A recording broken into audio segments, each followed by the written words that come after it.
and you save $20 on your internet. Then you go to your cable TV provider and you save $10, $15, $20 on your cable TV. You save another $10 on streaming services. I'm doing this for easy math. So 20, 20, 10. You just save $50. That means you save $600 so far this year just by doing those 3 exercises, okay? $600 in 1 year. I dropped it all the way down to $110 per month just by calling them up and negotiating it. It's over $100 per month, over $1,200 per year just by having this call and this negotiation. If you started from zero and you saved an additional $200 per month over the course of 30 years at the average S&P 500 rate, that is $412,568 if you invested those dollars instead that you saved. Making decisions like this, when it gets hard, is what separates true wealth builders from people who are just never going to do it. Now, today, we have an action-packed episode because I am going to go through the framework to lower every single bill in your life within the next 60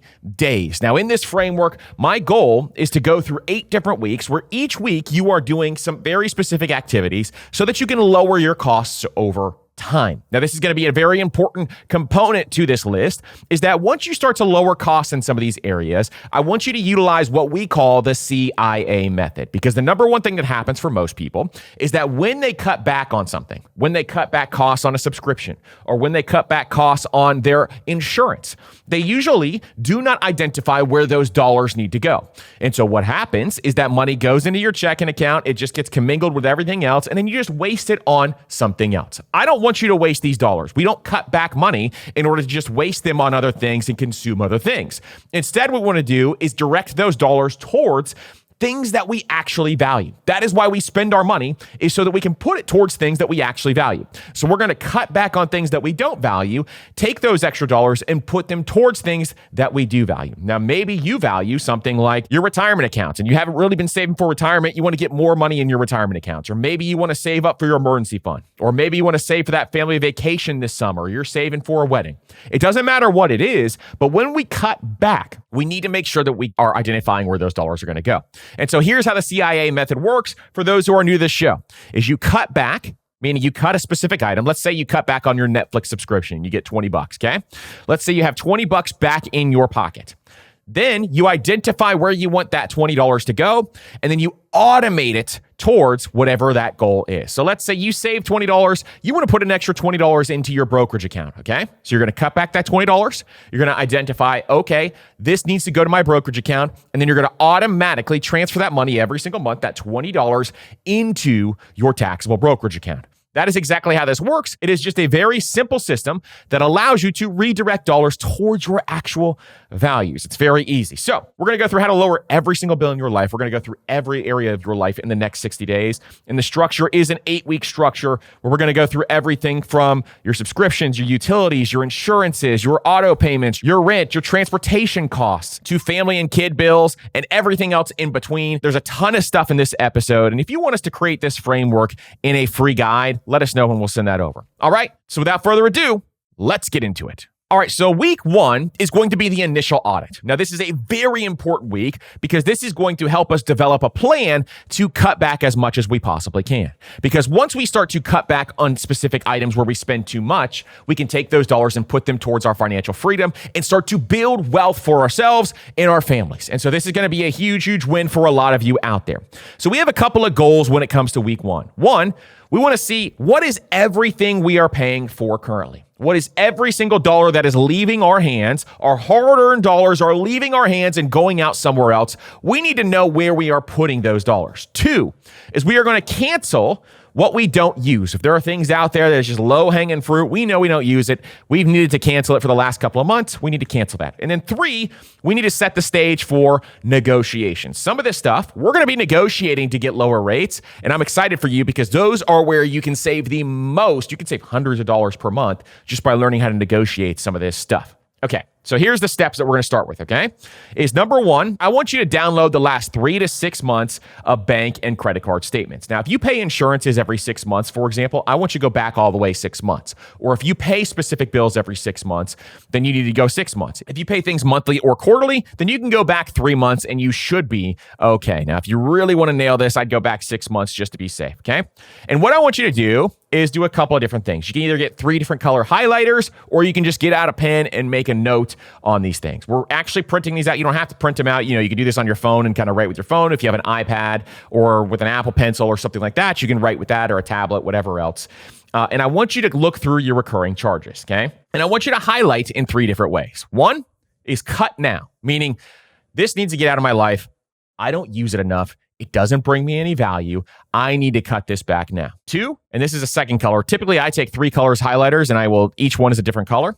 Number 2 is negotiate.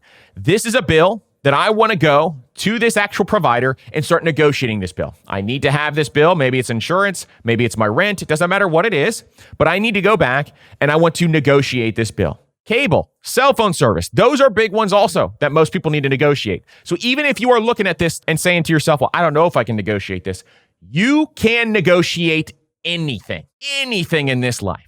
So what I want you to do is highlight the ones that you think you can negotiate if you want to keep them, okay? And then number 3 is to keep as is. So keeping as is would be something that you really cannot control. Maybe it's your mortgage payment, something like that, okay? So currently, we have those 3 categories that we are thinking through. So go through your bank statements, whether it's digital, whether it's physical. For some reason, I like physical. I do everything in my life digital, and I literally never print anything out. But when I do exercises like this, for some reason, I like it on paper. So for me specifically, I would print it out and start to highlight. For some of you, you may hate paper even more than I currently do. And so you just don't want to print it out. You want to do it on your phone or wherever else, okay? Next is we're going to get some quick wins in week 1, okay? Because as we look at this, we marked everything cut, negotiate, keep as is. But if you see dead subscriptions that jump out at you immediately, things like unused apps or forgotten trials or old magazine subscriptions, any of that kind of stuff that you can just do, boom, really quick wins to get removed, I want you to go in there right now. And I want you to start removing some of those items. So there's a bunch of great examples out there, but let's just say you have an old magazine subscription and you keep getting these magazines in. And when the magazine comes in, you just literally throw it in the trash. You don't even read through it anymore. If that's the case, figure out how to go cancel that magazine subscription really quickly, okay? We're going to get into a deeper dive on subscriptions later, but these are just the quick wins that you can recognize right now. And then lastly, I want you to get set up with some sort of spending tracker to help you through this process. You can do it with Empower, has a free version. You can do this with Monarch Money. You can do this with YNAB. You can do this even with a spreadsheet where you're just doing tracking and you're doing it the free version. YNAB, Monarch Money are paid versions, really good paid versions though. And then the other ones are free versions, okay? And so this is what I want you to do is kind of get set up with a spending tracker so that you can monitor this every single week as we go through the next 7 weeks after this first week. So right now, week 1, if you're starting this process, I want you to follow those steps, okay? Here we go again. Here's the steps one more time. Print out 3 to 6 months of bank and credit card statements. Highlight recurring charges, okay? Mark these, cut now, negotiate, or keep as is. Cancel any dead subscriptions immediately, and then set up a spending tracker of some sort. That's plenty of stuff to get done on the first week. There's 5 steps there. You can do 1 each day. You can do it all at once, but it's up to you. You need to go through and start to do that. Now let's go to week 2 next. All right, so in week 2, we're going to look at internet, we're going to look at cable, and we are going to look at streaming services, okay? So internet, cable, streaming services, and phones. So these are going to be the 4 areas that we're going to look at first. So first, I want you to look at your internet provider. Your internet provider is likely associated possibly with your cable TV if you have cable. If you don't, if you cut the cord, then it's separate. But I want you to look at your internet and say, okay, do I need this speed? For a lot of us, we're going to want higher speeds. It is a great luxury to have. When your computer lags or your phone lags or your TV lags when you're streaming, there is nothing worse than that. It is the most frustrating thing in the world. But a lot of houses right now, we have way more speed than we even need. If it's just you and a roommate, or if there are not very many people in your household, you may have way too high of speeds that you don't even need. So I would go to my internet provider and I would call them up and say, hey, this is where I currently am. Do you have any current deals going on right now? And they're going to start to talk through this situation with you, and you may be able to get this number reduced. You could probably save 10, 15, 20 bucks just by calling them up. Now, this is per month. And what I want you to do is when you think about this, because we're going to add all these up at the end, but what I want you to do is start to add up the total number that you are saving throughout this process, okay? Let's say, for example, that you go out and you save $20 on your internet. Then you go to your cable TV provider, and maybe they're separate, maybe they're the same, and you save $10, $15, $20 on your cable TV. And then you save another $10 on streaming services. I'm doing this for easy math. So 20, 20, 10, okay? you just save $50. That means you save $600 so far this year just by doing those 3 exercises, okay? $600 in 1 year. And as time goes on and as we go through all this, if you save hundreds of dollars, that is a multi-million dollar decision that you are making just by cutting these back if you look at the difference if you invested those dollars instead. Really powerful stuff that we're doing here. Even though it sounds like it's small things, we're actually doing all of it at once to make a big impact on our finances. When you just cut back one daily latte every single week, or you just cut back on going out to eat once a month, it's not going to make a big difference. But when you do all of this at the same time with a proven system like we're talking about here, this is the system I go through once every single year, then you'll be able to reduce the amount that you're spending. Okay, next. We have streaming services are a big one, and cable, both those 2 things. So if you have YouTube TV like I do, for example, or if you have Sling TV, there's a bunch of them out there that are streaming services and cable. Go look at those. I've told this story a number of different times now, but about a couple of months ago, called up my cable company. They raised my rates to $240 per month. It was cable and internet bundled together. I dropped it all the way down to $110 per month just by calling them up and negotiating that. It's over $100 per month, over $1,200 per year just by having this call and this negotiation. So you can call them up and say, hey, I feel like I'm paying way too much. Do you have any deals going on? Same thing with the internet provider. They're going to talk through some of those deals. They'll help you reduce your rate. And you say, that is not good enough. If you can't help me, I am going to have to cancel this. And you continue to do that until they literally do not lower it anymore. This is not something where you're going to be happy-go-lucky and fun. You're going to be very respectful, very nice, but you have to continue to say that until they lower it all the way down to the number. I had to say it 4 times with my cable provider before they got it all the way down to as low as we possibly could get. And so that is something you definitely want to do. If you have a landline right now in 2025, do you need that landline? If not, go ahead and cancel it. Now, sometimes you bundle your landline in and they say it saves you more money. I doubt it, but sometimes that is the case. And then cell phone plans. This is a big one for a lot of you out there. Go take a look at your cell phone plan, whether you're with T-Mobile or Verizon or whoever else, and look at your cell phone plan and say to yourself, is this the best plan for me? Mint Mobile, for example, is a great option that is going to reduce the cost of your plan, especially if you own your phone already, if you're not making payments on your phone or whatever else. If you own your phone outright, then being able to go to a service like Mint Mobile can be a fantastic option if you are trying to reduce the cost of your cell phone service. Most people out there can save $50 a month just by changing cell phone services if they are paying too much. So this is something I think a lot of folks out there need to consider if they are overspending on their phone plan. So a couple of things that you can do here. Again, we're going to review all this, but you can run a speed test and are you paying for way more internet than you need to use? Check who else offers service in your area. Ask for their pricing compared to what you are spending on all this stuff.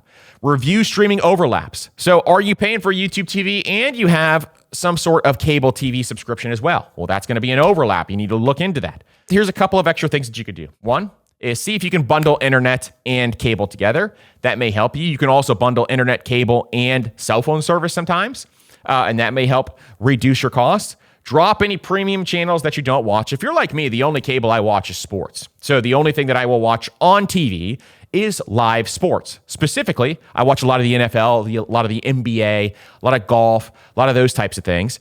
And when those sports are not in season, I literally don't watch cable hardly at all, which is why I like streaming services like some of the ones that I currently utilize, YouTube TV, those types of things. The reason why I do that is because I can just not pay for them the months that I'm not using them. And so it saves you money just by turning it on and off when you need to. So if you have that flexibility, it is nice to have in a number of different areas. But stay polite, let them answer, and ask for loyalty retention, loyalty departments if you've been with some of these companies for a long time.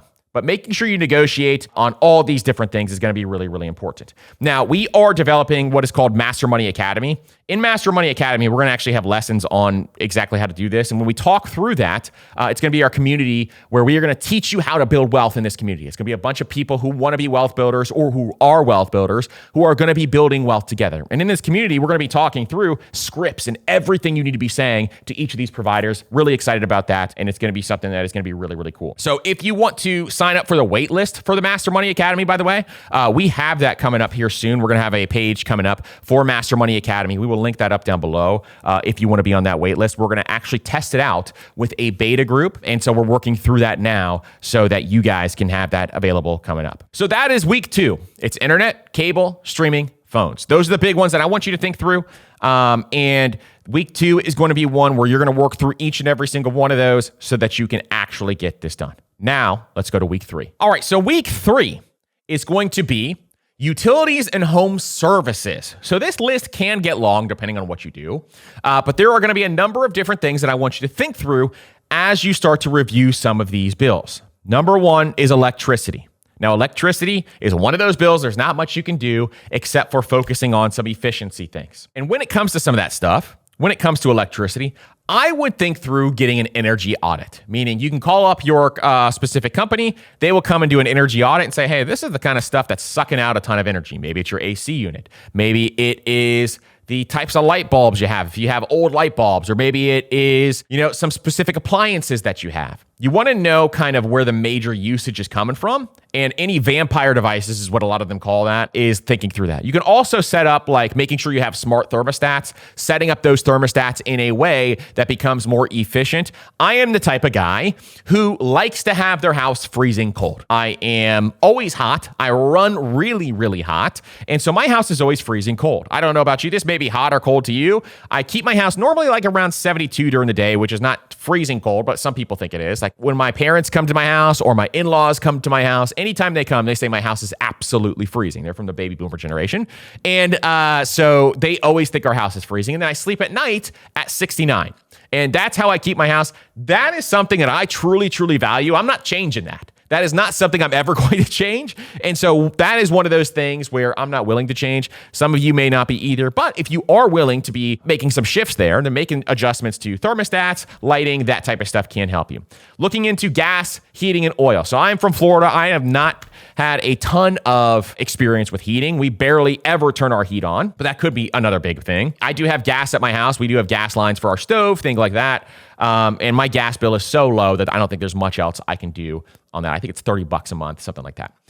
Next is water and sewer. Water bills are one of those things that I feel like sometimes they just make up how much you used. But in all seriousness, water bills, there's not a ton you can do, but you can, again, request some sort of audit to figure out if you are spending too much on water. It should not be a crazy amount. So if you are spending too much on water, you need to look into that. Trash collection. This is one that if you are not working with either a city company or if you're not working with a specific municipality, then you can start to shop around for trash collection companies, okay? So my first house that I bought was not within a city or county limits that had a trash company, so we had to use private companies. And when we did that, I would shop around the trash companies every single year to see if I could reduce that bill. And so usually I would save $20, $30 by shopping around the trash company, because then after the first year, they always want to start to raise your rates. New trash companies come in and they want to acquire new customers at a lower rate. And so this is the game that I would play all the time. And this is just all going to add up as time goes on. If you do all of this at once, then you can add this up over time. Home security. If you have a home security systems, you know those can get really expensive. Those rates can raise up over time. Making sure you're shopping those is really, really important. We have a home security system that came with building our house, and they change those rates all the time, and I always have to call them up and try to make sure that they are not getting too high. Pest control is another big one. So if you have a pest control company that comes to your house or they spray the lawn, whatever else, those companies also will raise your rates over time. So just making sure you're shopping around for companies that are good. Now, a lot of times, here's one big note I will make, is when you're shopping around on some of these companies, specifically as we talk through some of these, you can switch companies and get a way worse product. So if you have a company that you are working with currently that is doing a fantastic job and you never have to worry about it, that is a great thing. Because the next one's lawn care. If you have a lawn care company out there that works through all of the that mows your lawn, that trims your hedges, whatever else, then you can shop those around too. But for example, my first lawn care company would miss spots all the time. They wouldn't show up for certain weeks. All these different things would happen. My current lawn care company is cheaper now, and I have literally never had to call them up for anything. They literally just handle it every time. Everything's perfect whenever they handle their situation, and they are fantastic when it comes to price for the value provided. And so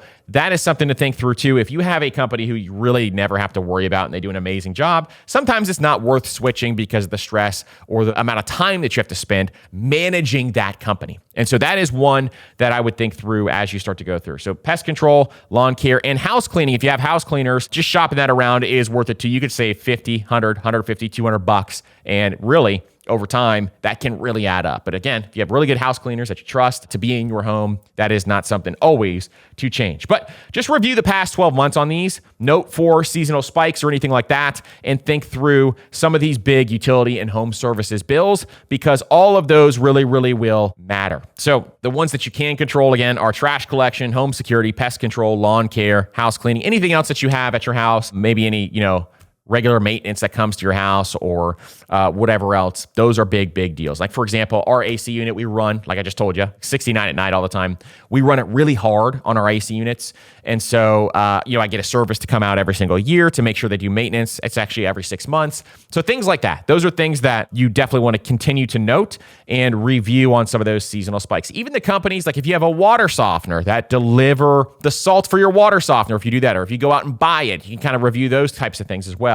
Anything you can think of, just review the past 12 months and make sure that you are making those adjustments. Also, some of these companies, if you switch to auto pay, they will actually reduce your bill by $5 or $10. Worth at least looking into. And so for most of them, you should be on auto pay anyway if you're automating your finances. But if you're not, just look through all those.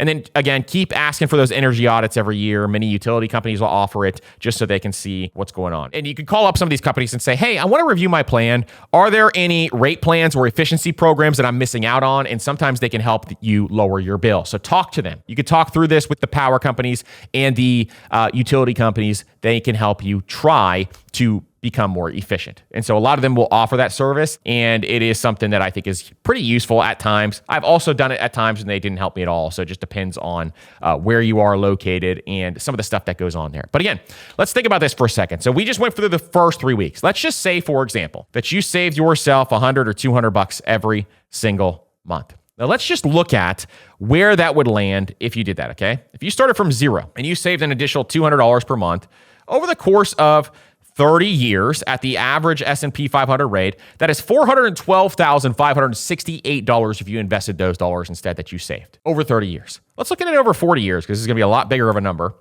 $1 million just in the first 2 weeks. If you saved $200 every single month, that is $1.1 million that you just saved if you invested it instead. If you did the CIA method and you identified and you moved that $200 somewhere else, that it means it's $40,000 per year and free cash flow that you would have that you could live on. An additional $40,000 because every $1 million invested, 4% drawdown means $40,000 that you can actually live on. It's actually a little more than that, 45. So this is something I think a lot of people need to really take seriously. Just those couple of steps are going to make a big, big difference. Now, we're going to get into week 4, which is where you can make huge leaps and bounds on insurances. All right, so insurance is the next big one. And this is going to be one I think that is going to help people when it comes to saving money on their bills, when it comes to auditing these policies. This is where you can save hundreds of dollars. And it is a big, big difference on what you can do and what you can save on. So let's dive into this first, okay? We want to look at homeowners and renters insurance. This is a spot that I think for a lot of people, they can probably save a lot in shopping around.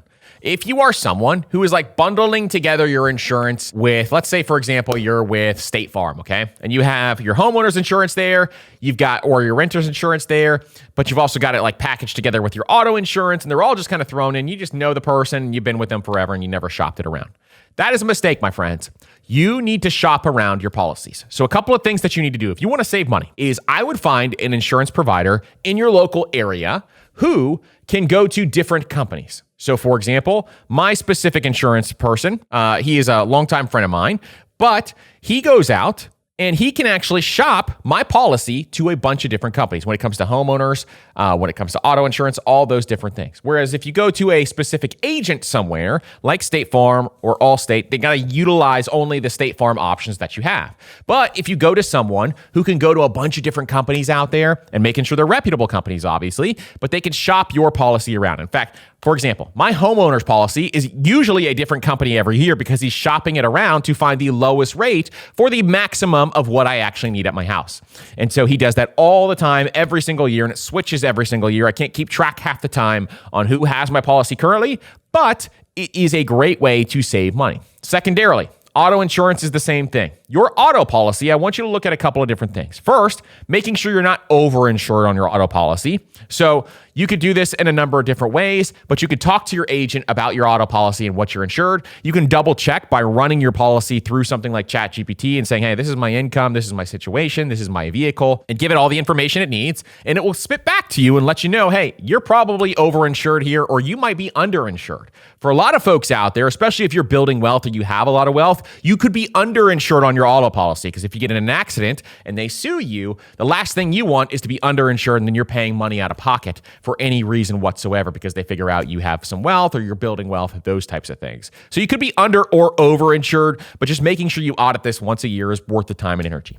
Health, dental, and vision insurance. So for some of you out there, there's not a ton that you can do if you are getting that stuff through your employer. It is what it is, but you can't audit this to see, am I overpaying for my health insurance in terms of the policy that I chose? Should I go with a high deductible health plan and get an HSA paired with that? Should I instead change that up? I spent way too much on healthcare last year and maybe I should just get a standard health plan. Thinking through that kind of stuff is somewhere you can save a lot.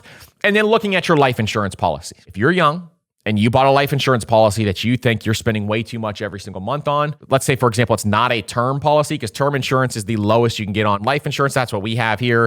My wife and I both have. Recently, we were just reviewing our insurance policies and we are going to increase our term policy actually. But if you're out there looking and you're like, I have a whole life or something else, go and review that, because you may be spending way too much per month on any other life insurance policy that's out there. This is where you could save hundreds of thousands, if not millions of dollars, just by looking at your life insurance policies if they're outside a term policy. And this is going to be a spot I would highly encourage most of you to take a second look at and gather that info. Now, to audit this, you gather your policy info and you look at your renewal dates.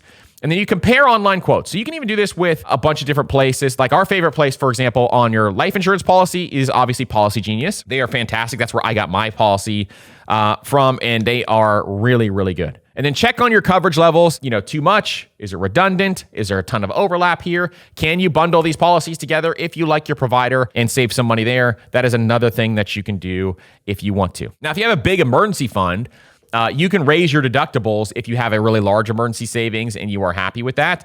And you can drop optional coverage that you don't need anymore if you do not want to have that coverage, is another way to kind of shop around on some of these policies. But aggressively shopping your insurance is something you really should do yearly. It saves you hundreds of dollars. And let's say, for example, that you just saved another $200. Let's see where we are on that. If you saved another $200 on insurance. So you saved on the first couple of things, you saved $200 a month. Now you're saving another $200 on insurance. You'd be at $2.2 million over the course of 4 years just by saving $400 so far with the first couple of steps that we took there.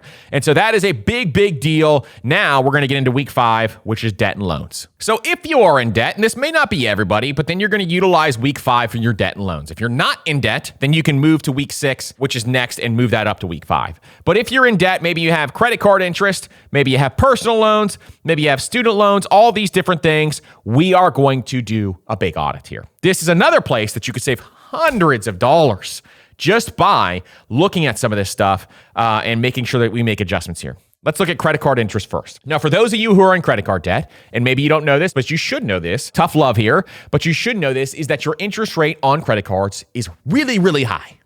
In fact, it is so high that it is detrimental to your ability to build wealth long-term if you have a credit card debt. So this is a pants on fire emergency that you need to take care of immediately. Now, a couple of things that you can look at for credit card debt, or if you have personal loans with interest that's really high, or if you have student loans with interest that is really high, all of these, you can look at a couple of different things. One is you can call up your credit card company and you can say, I would like to request a lower interest rate. If they will not do that, then you move on to step 2. Is you can consider a 0% balance transfer if you can pay it off in the promo period. How these work is, let's say you have $10,000 worth of credit card debt, okay? And if you transfer it over to a 0% interest rate credit card, then you have 12 to 18 months, for example, to pay that $10,000 off. If you think you can pay off that $10,000 into 12 to 18 months, this is worth it to do it. because you have to be disciplined enough to pay it off. But if you can move it over there, that is a great place to start, okay? Same thing with personal loans. If you can refinance those personal loans at lower rates, you would definitely want to do that. A lot of folks out there are getting personal loans now for various different reasons. And if you get a personal loan, making sure you refi out of that current personal loan to a lower rate is really important. And then for student loans is to explore some income-driven repayment and refinance options. If you are with a federal student loan and you want to refinance it, you just got to double check and think about that, because you will not be eligible for any income-driven repayment plan stuff that comes up later on in the line. So if you refinance to a private institution, then that could be something that does not make you eligible for certain things. So you got to be cautious with student loans on refinancing and understand what you're getting into, but they are definitely worth at least having conversations trying to get your interest rate lowered. These debt payments, getting your interest rate even lowered 1%, 2%, 3% is a big deal, because it will save you a ton in interest over time. Now, for negotiation, when you're calling up these companies saying, hey, I've been offered a lower APR elsewhere. Can you lower my rate to keep my account open with you guys? I really don't want to have to go through the hassle of moving it over there, but if I can't get my rate lowered, I will. So can you guys just lower my rate for me? And you just talk through that with them. That's kind of part of the negotiation script. If you have any other debt out there that you want to start to negotiate, then definitely go through and start negotiating these. All debt falls into these parameters, but trying to either refinance, negotiate the interest rate, and or finding ways to just make your payments less painful is going to be the big thing there. That'll save you hundreds of dollars alone if you have that. All right, on week 6, now we are on 6 weeks in. You got to stay disciplined, continue to follow through with this plan. We are going to go through the next big thing, which is transportation. So we already talked about car insurance in the insurance section, but we want to look at a couple of different things. We want to look at our car payment. We want to look at fuel. We want to look at, any roadside assistance that you have, parking permits, tolls, and vehicle maintenance, okay? These are all the areas that we want to start to review. Your car payment is first. A lot of you listening right now are driving around in that beautiful brand new car, or maybe that slightly used car that you purchased, and you've got yourself a nice car note on that car. Nothing wrong with the car note as long as it fits within the correct parameters that you can afford, okay? And for most Americans out there, they're driving around in a car that they can't afford. If your payment is $700, $800, $900 per month, $1,000 per month, $2,000 per month, because you got 2 vehicles, then you're likely overpaying for your vehicle, okay? You should not be spending more than 12% on all of these different things when it comes to fuel, maintenance, your car payment, all that different stuff. It should not be above 12% is the max I'm talking for payments and anything else associated with your car, okay? Usually your payment should be 7% or less of your income, and then the other 5% should go to gas and maintenance. That's what usually should happen. If you are above that, then you are most likely overspending on transportation, and you need to take a second look at this, okay? And so here's a couple of things that you could do. We already talked about car insurance. That's a place that you can get multi-car discounts. There's a lot of things you can do there. But secondarily, look at your payment and say to yourself, what is my interest rate? If you signed up and have been paying a car payment at an 8, 9, 10% interest rate over the course of the last couple of years, because interest rates rose in 21 and 22 and 23, then it's time to look at those and try to refinance them. Now, I have found that when you refinance auto loans, one of the best places to do this is credit unions. Your local credit union typically has some fantastic interest rates when it comes to auto loans. And so if you are in an area where you have a local credit union, go talk to them, see what the interest rate is. If you can lower your interest rate a couple percentage points, worth it. The closing costs usually aren't that much. Sometimes they'll cover closing costs for you because those credit unions run promos. Ask them to cover the closing costs for you if they will, and then try to refinance into those credit unions to try to lower that interest rate, okay? That's a big one for sure. Secondarily, though, is looking at your car payment and saying to yourself, I just bought this car. It's not underwater yet. Do I need this actual vehicle? Some of you who have way overspent, and it is causing you stress and anxiety, and you feel that pain in your chest feels tight just thinking about your car payment every single month, you might be in a situation where we need to look at different options. There's nothing wrong with doing this. There is nothing wrong with downgrading your vehicle until you get to a point in time where then you can afford that beautiful vehicle once again. And so this is another thing just to think through. It's hard to do. I understand how hard this psychology is to even get this done. Most people will never do it. But are you most people, or are you going to be someone who is an outlier who is going to build wealth? But making decisions like this, when it gets hard, is what separates true wealth builders from people who are just never going to do it. People who are never going to be able to build wealth are those who just continue on with their car payments for the next 6 years or whatever else you signed up for. And so this is a time where you could find the fork in the road and make a difference to your bottom line. But when you're shopping rates, making sure you refi, making sure you look at insurance, making sure you find routes that are the best for you can be great. Now, also, if you have a commute where you are going through toll roads, and let's say, for example, you're spending $100 a month on tolls, not uncommon for folks who have to go through toll roads, are there other routes? Maybe it's 5 minutes longer, but are there other routes that you could take where you could save that $100? If it's 5 to 10 minutes, it might be worth it. If it's not 5 to 10 minutes, then it's probably not worth it. But you got to look at those and say, is there a route that you can save on saving money on tolls, those types of things? So that's just some ways to save on auto loans. For gas, I mean, I'm not big on like trying to find the cheapest gas station in town. It doesn't save you enough money, in my opinion. $5 per fill is not worth it. But if you want to do that, you definitely can. You can use tools like Gas Buddy, for example, and you can find the cheapest gas that way. But I'm just not an optimizer for gas because I honestly don't even look at the price of gas when I pull into a station. I just go. So for me, that's not a huge deal. And then if you have roadside assistance, just shopping that around. If you have AAA, a lot of times your insurance actually provides roadside assistance. And so, if you're with the big carriers like a State Farm, Allstate, those types, a lot of times they will offer you roadside assistance. So making sure that you look at that. If you're carrying AAA, and your insurance also gives you roadside, you're double dipping there. You don't need both.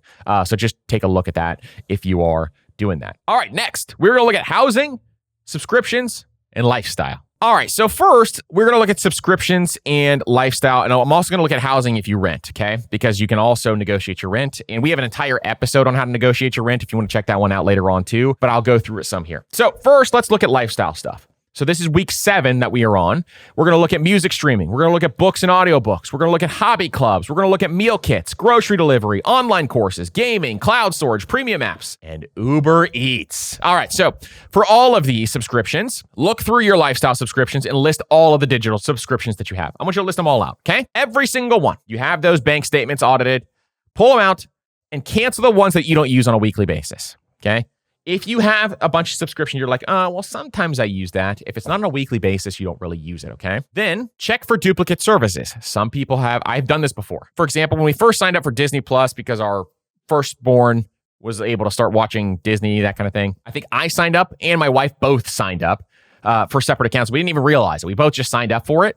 And so we had duplicates for like 2 months. And then I realized it after I was reviewing and auditing and then ended up canceling it. But if you did something like that or you have duplicate subscriptions, a lot more people have duplicate subscriptions than they realize. Making sure you're canceling those is really important.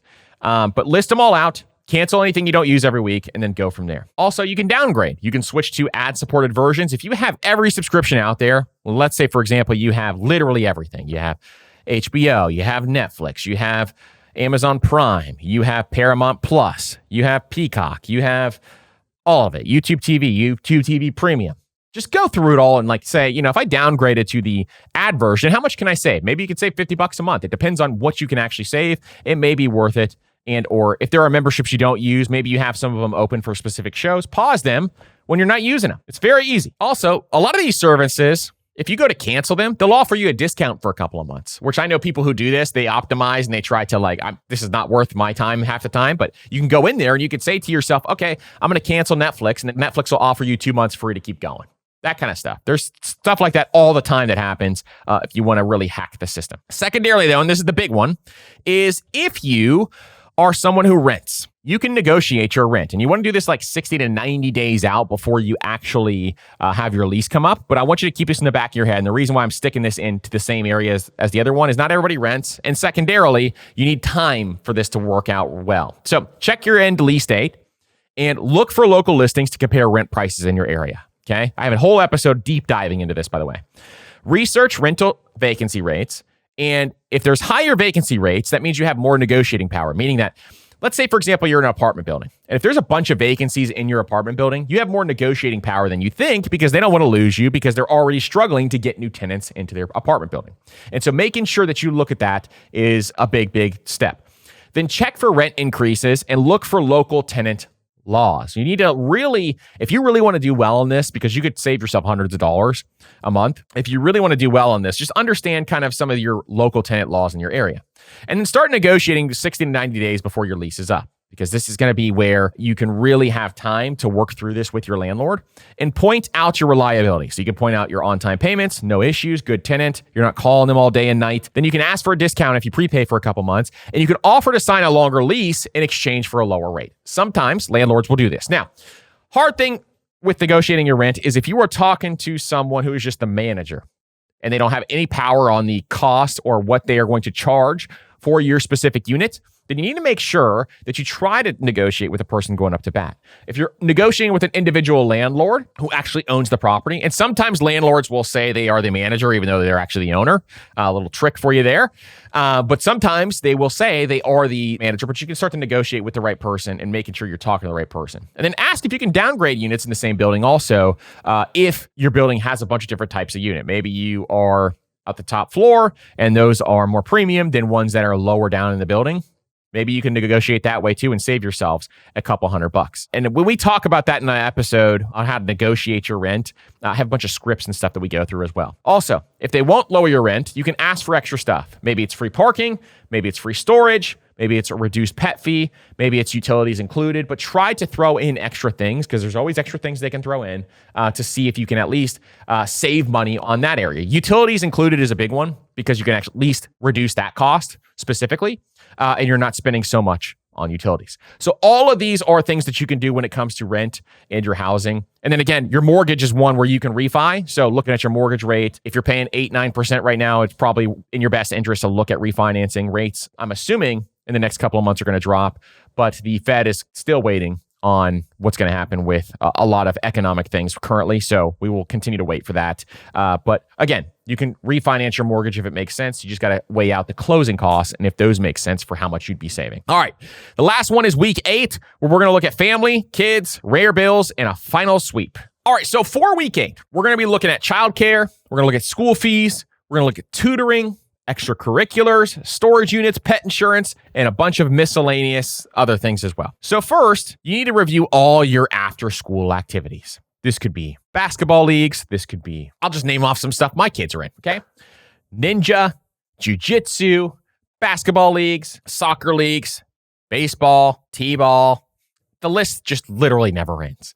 And when you're looking at all these extracurriculars, make sure you actually know what you're spending on this stuff. I added it up one time and I wanted to faint because if you look at how much the extracurriculars for your kids cost, it can get really, really expensive. And over time, if you add that up over, a specific month, it is something that can be a big, big deal. I've talked to parents, for example, that I know who spend $6,000 to $7,000 per year just on their kids' extracurriculars. And as they get older, it gets more expensive. So if you are someone, for example, when I was a kid, I played AAU basketball from age 12 all the way up to my senior year and finishing high school. That was really expensive. I remember every single weekend we'd be gone or traveling across the country. We would be, going to different tournaments. We would be staying in hotels. That's a really expensive thing. And now it's getting even more expensive nowadays if you play travel baseball or cheerleading or gymnastics or basketball or whatever you are currently doing, that can get really, really expensive. So add up these numbers because if your kids aren't going pro, because if your kids aren't going to get a scholarship or going to pro, you got to really make sure and take a second look at this. Now, obviously, this is hard to downgrade sometimes, but just looking at some of these extracurricular activities can be really important. Secondarily is childcare. Childcare is one. We did an entire episode on this, but childcare is one to also look at, and school fees are another one.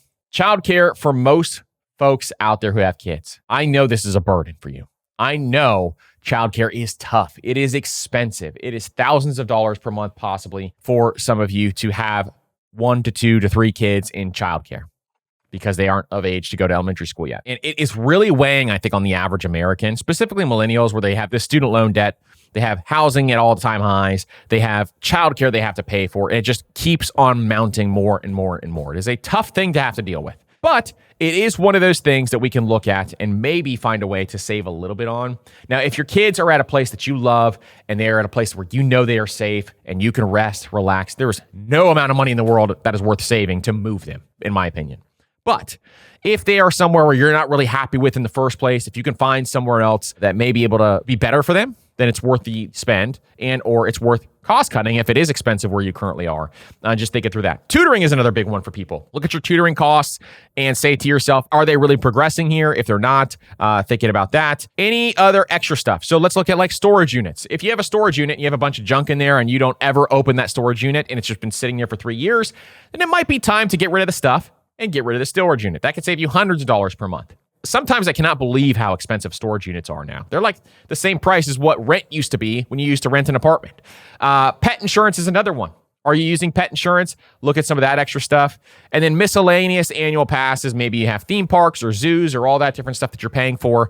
Look into those annual passes and review all those activities. Then lastly is do a final sweep and check for bills or auto renewal traps, making sure you know, okay, what is actually renewing every year? Some of these are on yearly things because sometimes you could save money. For example, maybe you have Walmart Plus or Amazon Prime or any of that kind of stuff.